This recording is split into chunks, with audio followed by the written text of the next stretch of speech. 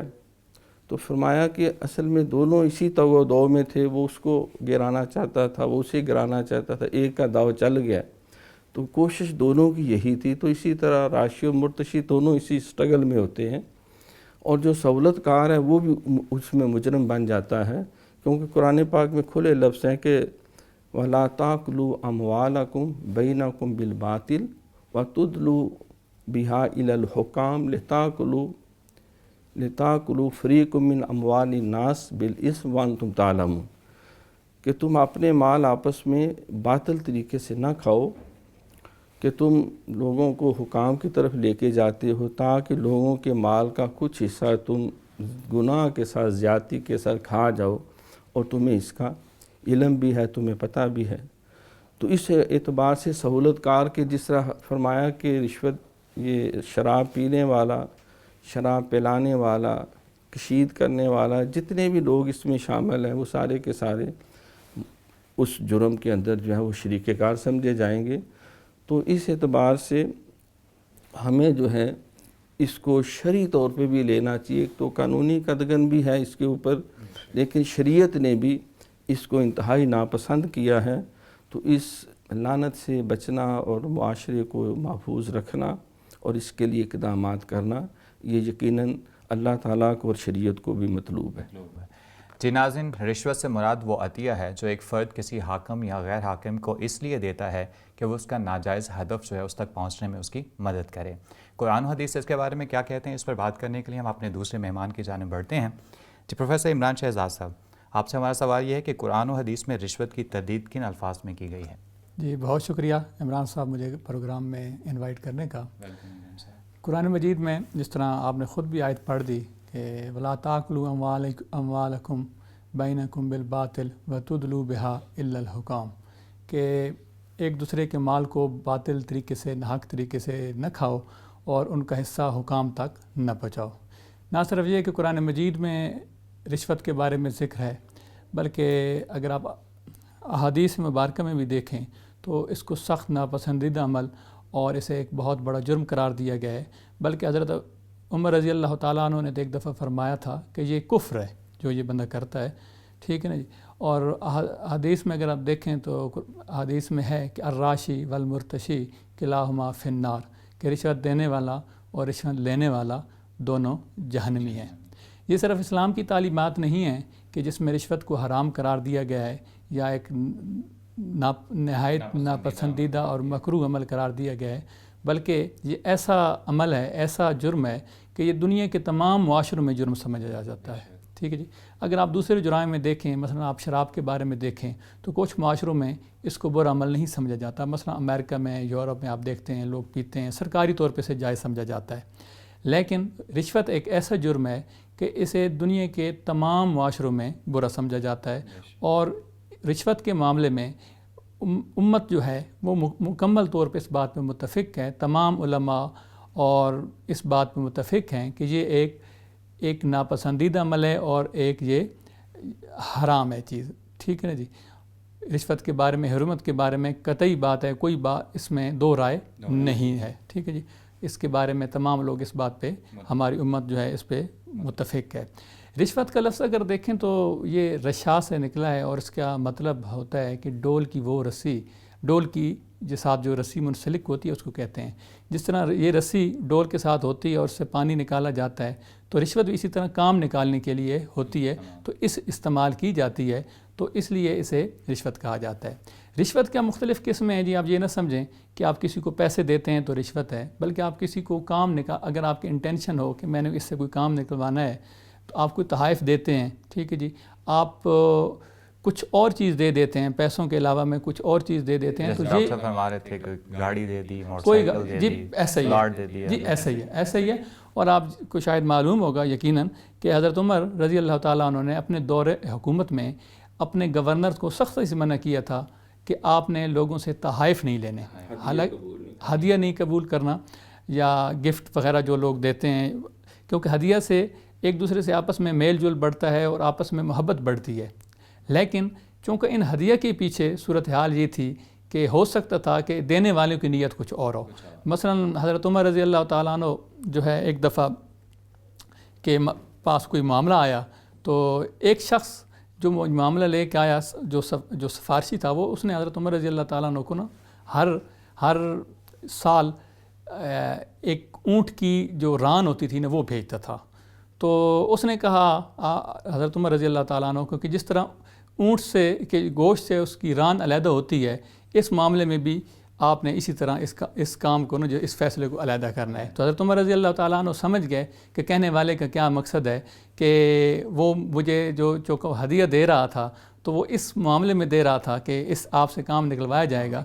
تو اس کے بعد حضرت عمر رضی اللہ تعالیٰ عنہ نے ان سے ہدیہ لینا وہ چھوڑ دیا، کہ اس کے پیچھے ان کا مقصد یہ ہے کہ وہ دنیاوی مقصد ہے کہ آپس میں میل جول اور پیار محبت والی بات نہیں ہے، بلکہ وہ اپنے کام نکلوانا چاہتا ہے. تو اس حوالے سے منع کیا گیا ہے. حضرت عمر رضی اللہ تعالیٰ عنہ نے کے بارے میں تو یہ آتا ہے کہ انہوں نے گورنروں کو بھی اس بنیاد پر معزول کیا، جب انہیں کسی کے بارے میں رپورٹ ملی کہ کسی سے ہدیہ لیا تو آپ نے انہیں معزول کرنے میں تاخیر نہیں کی. جی ناظرین، رشوت اسلامی تعلیمات کی روشنی میں حرام سمجھی جاتی ہے اور ہر حرام کام سے اسلام سختی سے منع کرتا ہے.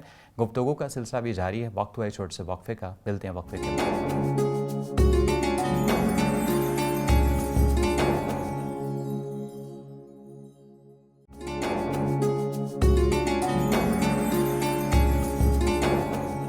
ناظرین، آپ کو وقفے کے بعد دوبارہ خوش آمدید کہتے ہیں. پروگرام کے سلسلے کو آگے بڑھاتے ہیں. ڈاکٹر صاحب، آپ سے ہمارا اگلا سوال یہ ہے کہ رشوت کا عمل ایک فرد کی زندگی پر کیسے اثر انداز ہوتا ہے؟ افراد کے ہاتھوں میں اقوام کی تقدیر، ہر فرد ہے ملت کے مقدر کا ستارہ. اسلامی معاشرے کے اندر ایک فرد کی بڑی اہمیت ہے، بلکہ سرکار کی حدیث ہے کہ تمام مومن ایک عمارت کی طرح ہیں، اور ہر مومن جو ہے وہ اسی طرح جیسے ایک اینٹ دوسری اینٹ کو طاقت دے کر دیوار اور بلڈنگ بناتی ہے.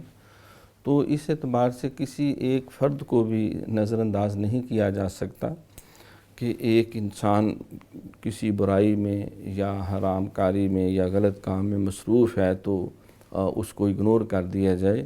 اسلامی معاشرہ جو ہے وہ سب کو ترقی اور خوشحالی اور جنت اور صراط مستقیم کے راستے پہ گامزن دیکھنا چاہتا ہے.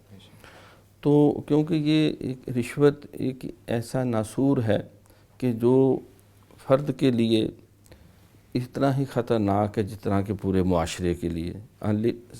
کہا جاتا ہے single sinner sinks the boat, a little leak sinks a great ship, کہ ایک مچھلی سارے تالاب کو گندا کرتی ہے. تو انسان جو رشوت کا عادی ہو جاتا ہے یا رشوت لینے دینے کے معاملات کے اندر اپنے آپ کو ملوث کر لیتا ہے، تو اس کا سب سے پہلا برا نقصان اس کو یہ ہوتا ہے کہ اس کا قلب جو ہے وہ ایمان کے نور سے محروم ہونا شروع ہو جاتا ہے. حضور علیہ السلام نے فرمایا کہ جو ایک لقمہ بھی حرام کا کھا لیتا ہے یا اس میں ملوث ہو جاتا ہے تو 40 دن تک اس کی عبادت وہ بھی قبول نہیں ہوتی، اس کی دعائیں بھی قبول نہیں ہوتی. تو انسان کا قلب جو ہے، جیسے قرآن پاک میں حکم ہے کہ یا ایھا الناس کلوا مما فی الارض حلالا طیبا، کہ اے لوگو تم جو زمین میں اللہ نے حلال اور طیب چیزیں صرف وہ استعمال کرو. تو رشوت لینے والے یا دینے والے جو اس میں ملوث ہوتے ہیں وہ اللہ کی رحمت سے محروم ہو جاتے ہیں. ان کی دعاؤں کے اندر سے قبولیت اٹھ جاتی ہے۔ پھر سرکار فرماتے ہیں کہ انسان اگر مسافر ہو اور غم زدہ ہو، پریشان ہو، پراگندہ حال ہو اور پاؤں اس کے خاک آلود ہوں، بال بھی خاک آلود ہوں، متورم ہو جائے پاؤں سفر کر کے، تو دعا کرے تو اللہ اس کی دعا قبول فرما لیتا ہے۔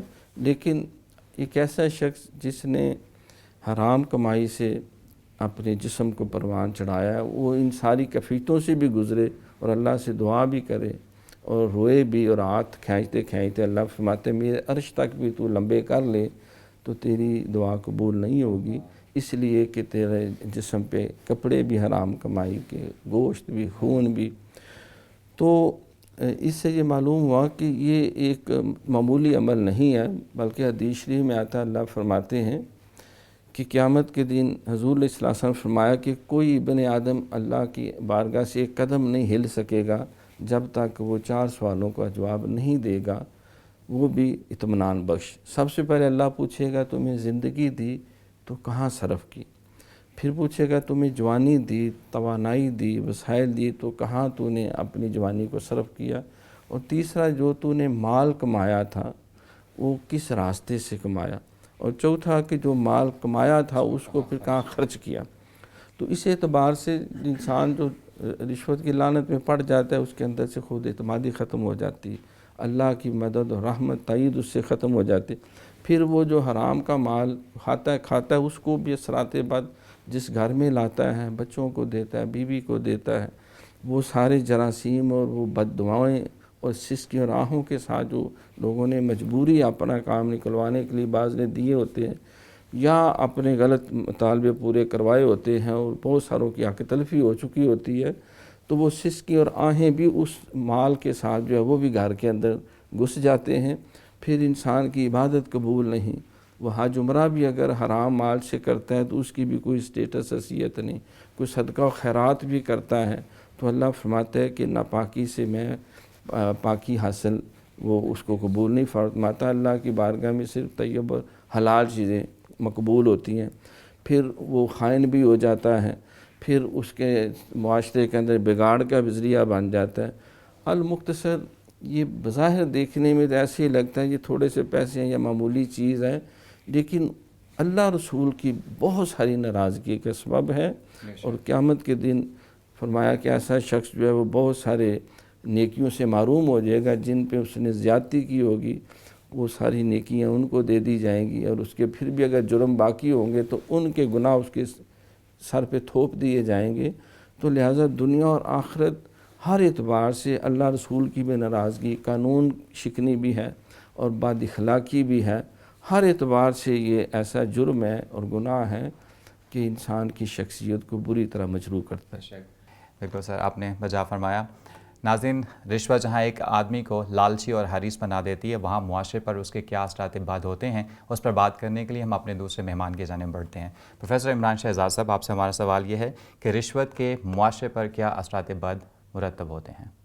جی، جو رشوت ہے یہ معاشروں کو گھن کی طرح کھا جاتا ہے۔ رشوت ایکچولی یہ ظلم کا دوسرا نام ہے، اور حضرت علی کرم اللہ وجہہ کا قول ہے کہ ایک ریاست کفر پہ تو قائم رہ سکتی ہے لیکن ظلم پہ قائم نہیں رہ سکتی۔ تو یہ تو معاشروں کو تباہ و برباد کر دیتی ہے۔ یہ رشوت ایک ایسی چیز ہے، کیونکہ یہ رشوت تو ایک بیماری ہے لیکن یہ کئی بیماریوں کے جنم کا سبب بنتی ہے۔ مثال کے طور پہ آپ دیکھیں، جب جس معاشروں میں رشوت ہوتی ہے وہاں پہ میرٹ کا کوئی تصور نہیں ہوتا، ٹھیک ہے جی۔ اہم عہدوں پہ جو تعیناتی ہوتی ہے جب وہ رشوت کے ذریعے ہوتی ہے، اور رشوت کے ذریعے لوگ آئیں گے تو وہ لوگ جو بس باصلاحیت لوگ ہوں گے، جو ملک اور قوم کے لیے کچھ کر سکتے ہوں گے، وہ پس منظر میں چلے جائیں گے، اور نتیجہ یہ ہوگا کہ نااہل افراد آگے آئیں گے، اور نااہل افراد جو آئیں گے آگے تو یہی افراد آگے ملک اور قوم کی تباہی کا سبب بنتے ہیں۔ تو میں یہ سمجھتا ہوں کہ رشوت جو ہے یہ معاشرے کے لیے انتہائی خطرناک چیز ہے، اور آپ دیکھ لیں کہ وہ معاشرے کہ جن میں رشوت جو ہے کا بازار سرگرم ہے اور رشوت جو ہے وہ سر عام لی جاتی ہے اور بہت زیادہ رشوت ہے، تو وہ معاشرے ہر حساب سے پیچھے ہیں۔ مثلا اکنامکلی آپ دیکھ لیں، آپ دنیا کے تمام ممالک پہ نظر دوڑائیں اور وہ ممالک آپ کو اکنامکلی یا معاشی طور پہ بیکورڈ نظر آئیں گے کہ جہاں پہ رشوت کا لین دین بہت زیادہ ہے، لوگ رشوت لیتے ہیں اور لوگوں کی تعیناتی میرٹ پر نہیں ہوتی بلکہ رشوت کے ذریعے ہوتی ہے، اور یہی وجہ ہے کہ اس کے بارے میں بڑی سخت وعید آئی ہے نا، حتیٰ کہ حدیث میں آپ دیکھ لیں یہ بھی آ گیا ہے کہ دو بندوں کے درمیان معاملات کرواتا ہے رشوت کا، ان پہ بھی یہ کہا گیا ہے کہ وہ بندہ بھی لعنتی ہے اور اس پہ بھی جہنم واجب ہے۔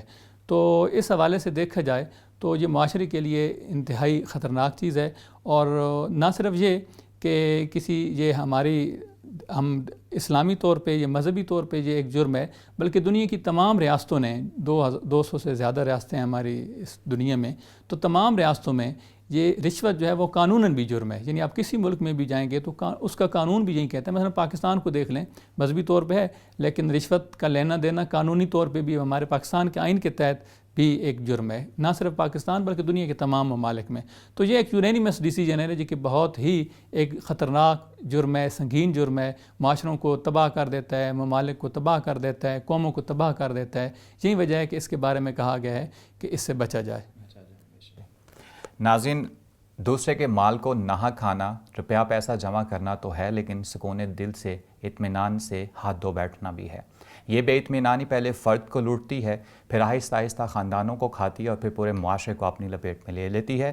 گفتگو کا سلسلہ بھی جاری ہے، مگر وقت ہوا ایک چھوٹے سے وقفے کا، ملتے ہیں وقفے کے بعد۔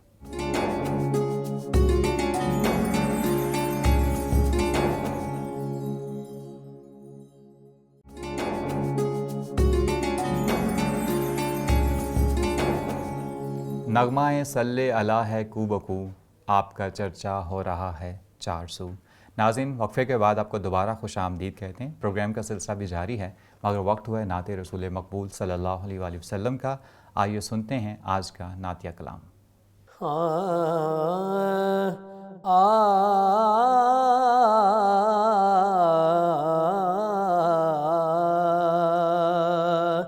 میرے سر تے کرم دی چھاں، میرے لجپال رکھ دینے، میرے سر تے کرم دی چھاں، میرے لجپال رکھ دینے، مینو ہسنے نے دا صدقہ، مینو ہسنے نے دا صدقہ، او مالا مال رکھ دینے، مینو حسنین دا صدقہ، او مالا مال رکھ دینے، میرا دل چیر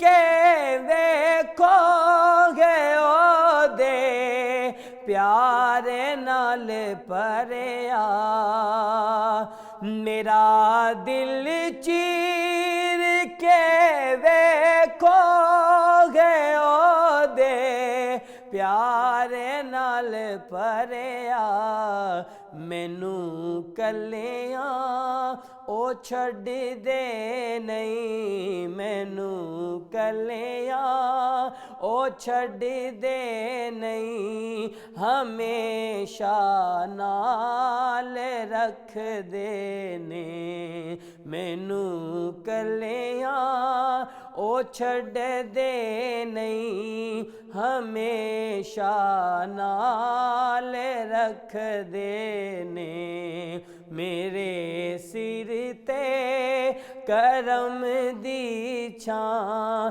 میرے لجپال رکھ دینے، مینو حسنین دا صدقہ، او مالا مال رکھ دینے،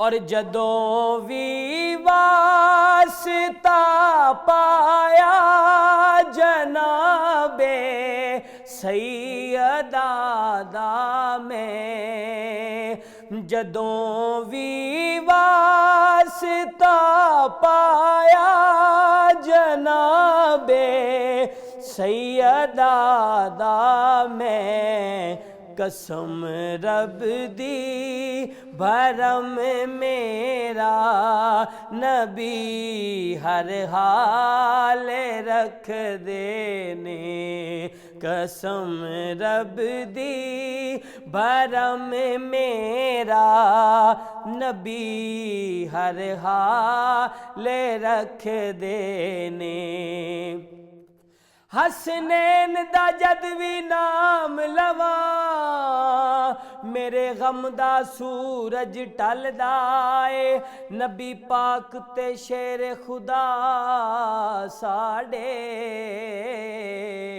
بس انہاں دا ہر تھاں تے چلدا اے بی بی پاک دے قدماں تو جانواری کرم جنہ دے قدماں تو چلدا اے پنجتن پاک دے صدقے نال زیا ساڈے گھر دا دیوا بلدا اے قسم رب دی بھرم میرا نبی ہر حال رکھ دینے مینو حسنین دا صدقہ او مالا مال رکھ دینے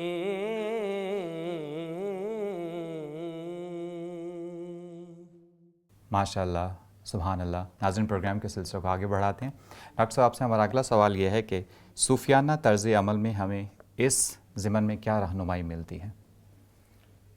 فریدہ روٹی تیری کاٹ دی لاوے تیری بھوک، فریدہ روٹی تیری کاٹ دی، کاٹ کے لکڑی کو، لاوے تیری بھوک، یہ بھوک ختم کرے، نہ ویکھ پرائی چوپڑی تے نہ فریدہ روٹی تیری کاٹ دی لاوے تیری بھوک، جنہ کھادیاں چوپڑیاں گن سہن گے دکھ، اور فریدہ روکھی سکی کھا تے ٹھنڈا پانی پی، نہ ویکھ پرائی چوپڑی تے نہ ترسائیں جی۔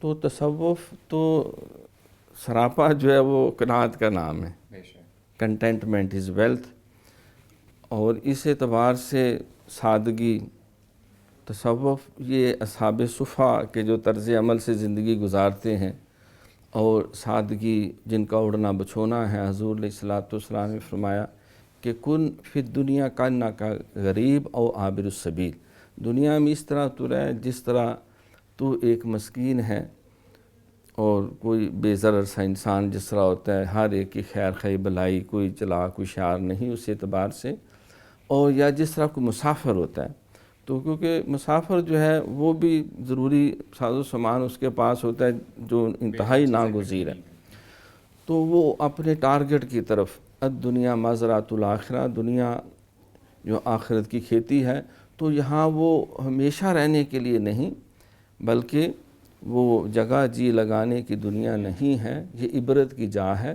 تماشا نہیں ہے۔ تو طریقت و تصوف کی دنیا میں دو چیزوں کو بہت زیادہ فوکس کیا جاتا ہے، بلکہ یہ حضور علیہ الصلوۃ والسلام کی ایک حدیث ہی ہے، صحابی نے عرض کہ حضور مجھے کوئی ایسا گر بتائیں، وظیفہ بتائیں، عمل بتائیں کہ اگر میں کروں تو میں مستجاب الدعوات ہو، جو میری ہر دعا قبول ہو جائے۔ تو دیکھو آپ نے کوئی ایسا ورد وظیفہ، کوئی آیت کریمہ یا کوئی خاص ورد نہیں بتایا کہ فلاں آیت پڑھو، فلاں دعا مانگو، بلکہ فرمایا دو کام تم کرو۔ نمبر ایک، جب بولو تو صرف سچ بولو زبان سے، جب کھاؤ تو صرف رزق حلال کھاؤ، یعنی تمہارے منہ سے سچ نکلے اور اس میں صرف جو ہے وہ لقمہ حلال اندر جانا چاہیے۔ بلکہ ایک حدیث میں حضور علیہ السلام نے فرمایا کہ اللہ کریم فرماتا ہے کہ مجھے اس شخص سے حیا آتی ہے کہ جس نے ساری زندگی رزق حلال کمایا، رزق حلال کھایا، کہ میں اسے حساب کتاب لوں۔ تو اس اعتبار سے طریقت و تصوف جو ہے وہ تو نام ہی قناعت کا ہے، سادگی کا ہے، الفقر و فخری، فخر میرے لیے باعث فخر ہے۔ تو صوفیہ کرام سمجھتے ہیں کہ یہ جتنی معاشرتی برائیاں ہیں، یہ معاشی جو نامواریاں ہیں، جو بد اخلاقیاں ہیں، اور معاشرے کے اندر یہ جتنے بھی جرائم پھیلتے ہیں اور یہ مار دھاڑ کی جو فضا ہے، تو اس کی وجہ جو ہے وہ قلب کی بیماری کا یہ سبب ہوتا ہے۔ جب انسان کا قلب بیمار ہو جاتا ہے، اس کا قلب پراگندہ حال ہو جاتا ہے، فی قلوب مارادن، کہ فرمایا ان کے دلوں میں مرض ہے، فزادہم اللہ مرادا، تو ان کے مرض کو اللہ نے بڑھا دیا، تو وہ اس کا علاج انہوں نے نہ کیا تو مرض بڑھتا گیا جوں دعا کی۔ تو یہ اس میں جو ایک بنیادی رول ہے وہ طمع اور لالچ کا ہے۔ تو اصل میں یہ جو رشوت ہے یہ سمجھا جاتا ہے ایک شارٹ کا طریقہ ہے کہ جس کے ذریعے ہم زیادہ دنیا کا مال اکٹھا کر لیں، زیادہ سے زیادہ سہولیات فراہم کر لیں۔ تو شریعت نے اس ٹرینڈ کی بہت زیادہ نفی کی ہے۔ حضور علیہ الصلوۃ والسلام فرماتے ہیں کہ حب دنیا راس کل خطیۃ، ہر برائی کی جڑ یہ دنیا کی حرص ہے، ہوس ہے، محبت ہے۔ دانش مندہ دا کم ناہی دنیا تے چتلانا، اس بیوی کئی خامد کیتے جو کیتا سکھانا۔ حضرت علی المرتضیٰ شیر خدا رضی اللہ عنہ فرمایا کرتے تھے، یا دنیا غر غیری طلقت بثلاثۃ مرات، اے دنیا تو مجھے دھوکہ نہیں دے سکتی، میں نے تجھے 3 طلاقیں دے دی ہیں۔ تو آپ کا فقر اور زہد جو ہے، تو صوفیہ سمجھتے ہیں کہ یہ طمع اور لالچ کی وجہ سے یہ انسان جو ہے جس کے دل میں حرص اور طمع لالچ پیدا ہو جاتا ہے کہ الہاکم التکاثر حتی زرتم المقابر، تمہیں دنیا کی دولت کی ہوس نے جو ہے وہ اس طرح ہلاکت میں ڈالاندہ کر دیا کہ تم قبروں تک پہنچ گئے۔ تو وہ کہتے ہیں اس کا علاج جو ہے وہ اللہ پہ یقین کامل ہے، اس کا علاج اللہ کا ذکر ہے، اللہ بذکر اللہ تطمئن القلوب۔ کیونکہ جب انسان لالچی ہو جاتا ہے تو وہ پھر زیادہ سے زیادہ مال اکٹھا کرنے، لالچی کتے کی طرح، سرکار نے فرمایا الدنیا جیفۃ و طالبها کلاب، یہ دنیا کے مردار کی طرح پیچھے بھاگنے والے کتوں کی طرح ہیں۔ تو اصل میں آپ فرماتے ہیں کہ اگر اس لالچی شخص کو ایک سونے سے بھر کے وادی بھی دے دیں تو سمجھے گا تھوڑی، وہ دوسری کی خواہش کرے، 2 دے دے، تیسری کی صرف قبر کی مٹی اس کو سکون دے سکتی ہے۔ تو اس اعتبار سے راشی بھی یہ سمجھتا ہے شاید میں یہ پیسے لے لوں گا تو پھر مجھے اطمینان آ جائے گا، فلاں ضرورت تو پوری ہو جائے گی۔ نہیں، یہ ایک بیماری ہے اور اس کا علاج کیا ہے؟ سچی توبہ ہے۔ اس کا علاج کیا ہے؟ اللہ پہ ایمان اور یقین ہے۔ اس کا علاج یہ سمجھے کہ وما فی الارض من دابۃ الا علی اللہ رزقھا، کہ اللہ خیر الرازقین ہے۔ حضرت علی پاک فرماتے ہیں کہ دنیا میں بے چینی کے 2 سبب ہیں، انسان اپنے مقدر سے زیادہ لینا چاہتا ہے اور وقت سے پہلے لینا چاہتا ہے۔ تو قناعت کے ساتھ اللہ پہ بھروسہ کرتے ہوئے اللہ کا ذکر کرے، باوضو رہنے کی کوشش کرے، صرف اپنا نہ سوچے، یہ سوچے کہ میں رشوت سے جن بچوں کی پرورش کروں گا ان بیچاروں کا کیا حال ہوگا، جس بیوی کو کھلاؤں گا اس کا کیا حال ہوگا، کیونکہ اس کے اثرات صرف معاشرے پہ نہیں، انسان کی قلب اور روح پہ، اس کے گھر پہ سارا نظام ہی تلپٹ ہو جاتا ہے، اور وہ اللہ رسول سے بھی نہ خدا ہی ملا، نہ مصالح صنم، نہ ادھر کے رہے نہ ادھر کے۔ بے شک ناظرین، تصوف سراپا سادگی ہے اور صوفیہ کرام نے ہمیشہ اپنے ہاتھ سے کما کر رزق حلال کھانے کو ترجیح دی ہے۔ پروگرام کا سلسلہ بھی جاری ہے مگر وقت ہوا ایک چھوٹے سے وقفے کا، ملتے ہیں وقفے کے بعد۔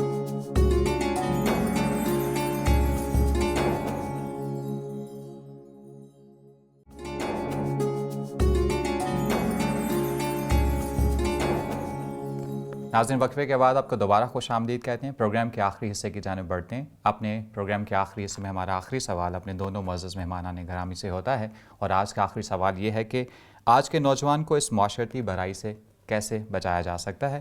پروفیسر عمران شہزاد صاحب۔ جی، سب سے پہلے تو یہ دیکھنا پڑے گا کہ رشوت لیتے کون ہیں، ٹھیک ہے جی۔ اور ظاہری بات ہے جب لوگ رشوت لینے والے موجود ہوتے ہیں تو دینے والے تاب بھی پیدا ہوتے ہیں۔ عموماً یہ دیکھا گیا ہے کہ دینے والے لوگ کراہت کی وجہ سے اکثر دیتے ہیں۔ بعض اوقات یہ بھی ہم نے دیکھا ہے کہ ایک بندہ حق پہ ہے، اپنے حق حاصل کرنے کے لیے بھی اسے رشوت دینی پڑتی ہے، اور یہ انتہائی بدقسمتی کی بات ہے کہ آپ ایک جائز حق ہے اور اس جائز، مثلا آپ نے کوئی آئی ڈی کارڈ بنوانا ہے، ڈرائیونگ لائسنس بنانا ہے، آپ کو ڈرائیونگ آتی ہے، آپ اس کے ایلیجیبل ہیں، اس کے باوجود آپ کا نہیں بنتا تو آپ کو یہ رشوت دینی پڑتی ہے، اور یقیناً اس میں لینے والے کا قصور زیادہ ہے اور اسی سے ہی باز پرس ہوگی۔ دینے والا تو ظاہری بات ہے اس کا جب حق ہے اور اسے نہیں مل رہا اور اسے وہ افیکٹ ہو رہا ہے۔ اب صورتحال یہ ہے کہ رشوت کون لیتا ہے؟ رشوت صاحب اقتدار لوگ لیتے ہیں، یہ زیادہ تر وہ لوگ جو عمال ہوتے ہیں، جو بیوروکریٹ ہوتے ہیں سادہ لفظوں میں، یا جو جن کے پاس اختیارات ہوتے ہیں، ٹھیک ہے جی۔ اب کیوں لیتے ہیں؟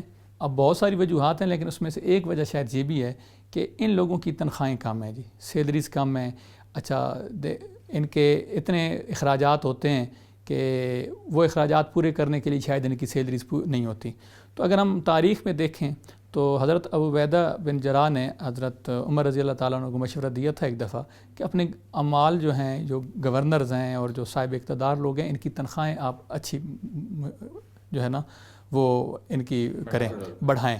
تو حضرت عمر رضی اللہ تعالیٰ عنہ نے اپنے کے دور حکومت میں اگر آپ دیکھیں تو جو گورنرز تھے اور جو لوگ تھے صاحب اقتدار تھے، ان کی بہت اچھی تنخواہیں تھیں، یعنی انہیں کبھی پیسے کی فکر ہی نہیں ہوتی تھی۔ یہ یہاں تک آیا کہ کئی گورنرز کی تنخواہیں 5000 دینار تک تھیں، جو کہ اس دور میں بہت بڑی رقم تھی۔ تو میں یہ سمجھتا ہوں کہ آج کے دور میں ایک تو یہ ضروری ہے کہ ہمارے ہاں جو لوگ جو اسٹیبلشمنٹ میں ہوتے ہیں، جو بیوروکریسی میں ہیں، ان بیچارے کے نام اور عہدے تو بہت بڑے ہوتے ہیں، لیکن اگر ان کی اوریجنل تنخواہیں دیکھی جائیں تو شاید وہ تنخواہیں اتنی زیادہ نہیں ہیں کہ وہ اپنے اخراجات کو پورے کر سکیں۔ تو ایک تو یہ کرنا چاہیے۔ اس کے علاوہ اور بھی بہت ساری طریقہ کار ہیں جی، جو سٹیپس ہیں جو ہمیں لینے ضروری ہیں تاکہ اس برائی کی جو ہے نا بے خونی کی جا سکی۔ مثال کے طور پہ اگر آپ دیکھیں تو ایجوکیشن کے ذریعے ہم اس کو بہتر کر سکتے ہیں۔ ہمارے ہاں معاشرے میں کیا ہے جی، اس برائی کو برائی سمجھا ہی نہیں جاتا، اور یہ سب سے ایک افسوسناک بات ہے کہ ہمارے معاشرے میں اس برائی کو برائی نہیں سمجھا جاتا۔ تو اس کے لیے ضروری ہے کہ ہم معاشرے میں اس بات کی ترویج اور اشاعت کریں کہ بھئی یہ ایک بہت برا عمل ہے، انتہائی کبھی عمل ہے، یہ معاشرے کے لیے انتہائی ناسور ہے، اور تعلیم کے ذریعے ہم لوگوں کو بتائیں، لوگوں کو اویئرنیس دیں، آگاہی دیں، شعور دیں کہ یہ انتہائی برا عمل ہے اور معاشرے کو یہ گھن کی طرح کھا جاتا ہے۔ اور بھی بہت سارے ڈاکٹر صاحب کی طرف لے کے آتے ہیں۔ ڈاکٹر صاحب، کیا اس کے پیچھے صرف تنخواہوں کی کمی کی وجہ ہے یا اس کے علاوہ بھی کچھ اور وجوہات ہو سکتی ہیں؟ اے طائر لاہوتی، اس رزق سے موت اچھی جس رزق سے آتی ہو پرواز میں کوتاہی۔ سوال ہے کہ نوجوانوں کے اندر جو ہے ہم رشوت یا رشوت خوری کے جراثیم کو کیسے ختم کر سکتے ہیں، اور کس طرح ہم ان کو ایک مثبت اور ایک تعمیری سوچ دے سکتے ہیں۔ تو اس کے لیے حضرت ڈاکٹر علامہ اقبال صاحب کی طرف میں پھر رجوع کرنا پڑتا ہے کہ کبھی اے نوجوان مسلم تدبر بھی کیا تو نے، وہ کیا گردوں تھا جس کا تو ہے کہ ٹوٹا ہوا تارا، تجھے پالا ہے اس قوم نے آغوش محبت میں، کچل ڈالا تھا جس میں پاؤں میں تاج سرے دا، تمہیں عباس سے اپنے کوئی نسبت ہو نہیں سکتی، تو گفتار وہ کردار تو ثابت وہ سیارہ، اور گنوا دی ہم نے جو اسلاف سے میراث پائی تھی، سریا سے زمین پہ آسمان نے ہم کو دے مارا، تو مگر وہ علم کے موتی کتابیں آپ نے آبا کی، جو دیکھے ان کو یورپ میں تو دل ہوتا ہے سی پارا۔ تو ہم ان کے اندر غیرت ایمانی پیدا کریں، اپنی نوجوان نسل کے اندر حمیت پیدا کریں، اور اللہ کے لیے دین کے لیے غیرت پیدا کریں، نبی علیہ السلام کی محبت کا ان کو جام پہ لائے جائیں کہ وہ فاقہ کش کے موت سے ڈرتا نہیں ذرا، کہ روح محمد اس کے بدن سے نکال دو، فکر عرب کو دے کر فرنگی تخیلات، اسلام کو جاز و یمن سے نکال دو۔ جب نبی پاک صلی اللہ علیہ وسلم کی شخصیت کو آئیڈیلائز ہم کروائیں گے تو آپ کی زندگی وہ دنیا کا مال اسباب اکٹھا کرنے کے لیے نہیں تھی، سادگی سے عبارت تھی، شرافت سے عبارت تھی، قناعت سے عبارت تھی۔ اور سیدہ عائشہ صدیقہ ام المومنین رضی اللہ تعالیٰ فرماتی ہیں کہ ایسے کئی مواقع آئے کہ 40 سال اس دن گھر میں چولہا نہیں جلتا تھا، تو حضور صلی اللہ علیہ وسلم بھی ایسی سادہ زندگی تھی، فرماتے تھے میرا دل چاہتے ایک دن کھانے کو ملے، ایک دن روزہ رکھ لوں۔ تو یہ قناعت پھر خلفائے راشدین سیدنا صدیق اکبر، سیدنا فاروق اعظم، سیدنا عثمان غنی، سیدنا علی مرتضیٰ کرم اللہ وجہہ الکریم، ان کی سیرت دیکھیں، ساری دنیا کے وارث ہیں، مالک ہیں، ہر دنیا کی نعمت ان کے قدموں میں ڈھیر ہے، لیکن سادگی ہے، شرافت ہے۔ اور حضرت علی رضی اللہ تعالیٰ عنہ، کسی نے دیکھا کہ امیر المومنین اور روٹی کھا رہے ہیں اور روٹی بڑی سخت ہے، چبا رہے ہیں تو پیشانی پہ پسینہ آ جاتا ہے۔ کسی نے عرض کی جناب وہ آپ ہی ہیں جنہوں نے وہ خیبر کا دروازہ ایک بازو سے پکڑ کے اکھاڑ کے پھینکا تھا، جس کو کتنے لوگ مل کے بڑی مشکل سے کھولتے بند کرتے؟ ہاں ہاں میں ہی ہوں۔ تو آپ ہی ہیں جنہوں نے وہ امر ودھ کو جو ہے اس کا گاٹا اتارا اور مرحب کے 2 ٹکڑے کیے؟ ہاں میں ہی ہوں۔ کیا آپ ہی شیر خدا ہیں؟ جی میں ہی ہوں۔ تو سرکار آپ سے تو روٹی نہیں چبائی جا رہی، خشک روٹی۔ امیر فرمایا کہ او بھائی یہ میرے جسم کی طاقت ہے، وہ ایمان کی طاقت تھی۔ تو جب انسان کے اندر عقابی روح جب بیدار ہوتی ہے، جوانوں میں نظر آتی ہے ان کو منظر اپنی آسمانوں میں، تو ہمیں اسلامی تعلیم دی جائے، ہمارے نصاب کے اندر ایسے موضوعات رکھے جائیں، ایسے عنوانات رکھے جائیں، ایسی شخصیات کو شامل نصاب کیا جائے کہ جس سے جو ہے ہمارے اندر ایک مسلم ہونے کی غیرت جو ہے وہ بیدار ہو، اور ہم قناعت کا راستہ اختیار کرنے کے قابل یقیناً ترقی بھی کریں۔ اس میں میں سمجھتا ہوں حکومت کا جو ہے وہ کلیدی کردار ہے۔ یقیناً ماں باپ، اساتذہ، علماء، مشائخ بھی اپنی ڈیوٹی ادا کریں، لیکن جب حکومتی سطح پہ کرپشن کے راستے بند ہوں گے، جرائم کی بے حقنی کی جائے گی، اور عدل اور انصاف کا نظام ہوگا، اور میرٹ پہ فیصلے ہوں گے، تو نوجوان اپنی صلاحیتیں پہ مثبت طرف لگائیں گے، وہ چور دروازے نہیں ڈھونڈیں گے اپنا حق حاصل کرنے کے لیے۔ بے شک ناظرین، رشوت وہ ناسور ہے جو نہ صرف فرد کو بلکہ معاشروں کو بھی اپنی لپیٹ میں لے لیتا ہے۔ اللہ تعالیٰ سے دعا ہے کہ وہ ہمیں اور ہماری نسلوں کو رشوت جیسی لعنت سے بچائے، آمین ثم آمین۔ ناظرین، پروگرام سے متعلقہ اپنی قیمتی آراء سے ہمیں ضرور آگاہ کیجیے گا۔ آپ ہمارے معزز مہمانان گرامی سے اپنے سوالات کے ذریعے رہنمائی بھی حاصل کر سکتے ہیں۔ ہمارا ای میل ایڈریس اسکرین پر نمایاں ہو رہا ہے۔ پروگرام کے آخر میں آپ محظوظ ہوں آج کے منتخب شدہ کلام سے، اور ہمیں دیجیے اجازت۔ انشاءاللہ تعالی اگلے پروگرام میں پھر آپ سے ملاقات ہوگی۔ اللہ حافظ۔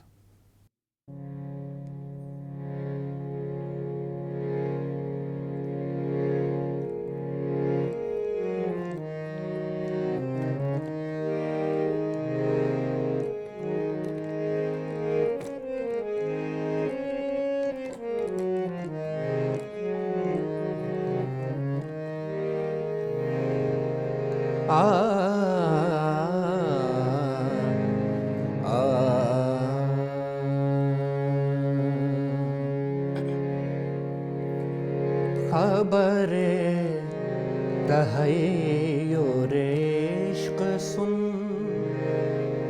خبر تحیر عشق سن، نہ جنوں رہا نہ پری رہی، نہ تو رہا نہ تو میں رہا، نہ تو رہا نہ تو میں رہا، جو رہی سو بے خبری رہی، خبر تحیر عشق سن۔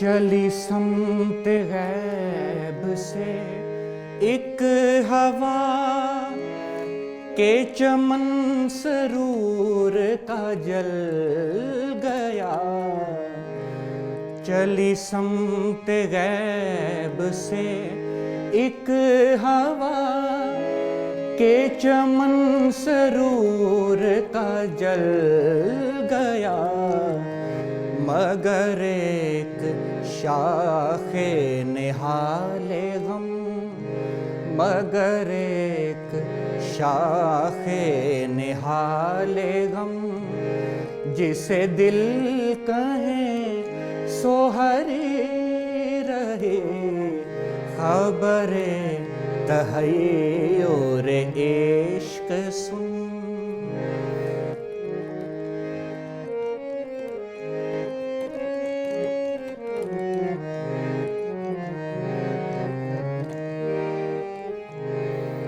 وہ عجب گھڑی تھی کہ جس گھڑی لیا درس نسخہ عشق کا، وہ عجب گھڑی تھی کہ جس گھڑی لیا درس نسخہ عشق کا، کہ کتاب عقل کی طاق پر، کہ کتاب عقل کی طاق پر جو دھری تھی سو وہ دھری رہی، خبر تحیر عشق سن۔